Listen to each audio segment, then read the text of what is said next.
Hvad er UNICEF? Ved du, hvad UNICEF er?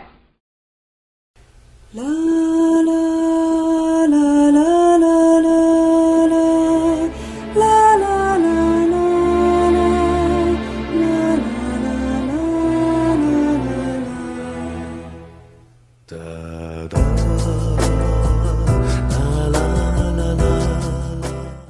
UNICEF, the United Nations Children's Fund, er verdens største humanitære børneorganisation. De arbejder med langsigtede udviklingsprojekter og nødhjælp i 156 lande. FN oprettede UNICEF i 1946 med det formål at hjælpe syge og sultne børn efter 2. verdenskrig.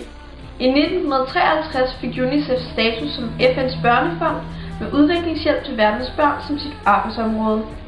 I dag er UNICEF verdens mest indflydelsesrige børneorganisation.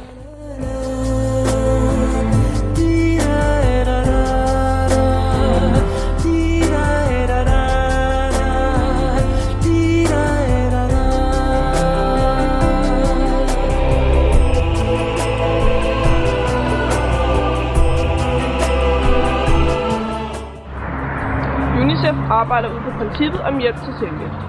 Når vi går ind i et projekt, forpligtes landets regering til selv at skyde penge i det. Det praktiske arbejde udføres så vidt muligt af den lokale befolkning, som også uddannes til at køre projektet videre. Det betyder, at 1 krone til UNICEFs arbejde i virkeligheden bliver til mellem 2 og 3 kroner i hjælp.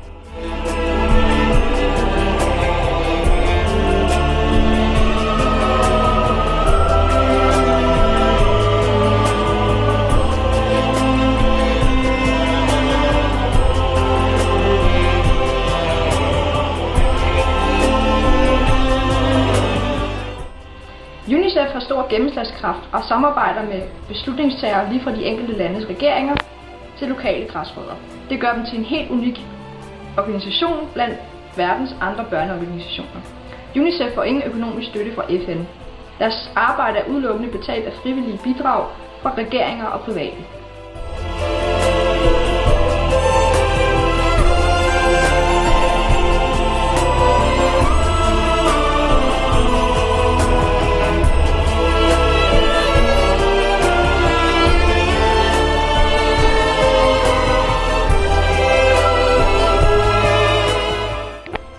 Det er faktisk kun hver 3. elev i en helt almindelig 7. klasse, som ved, hvad UNICEF er.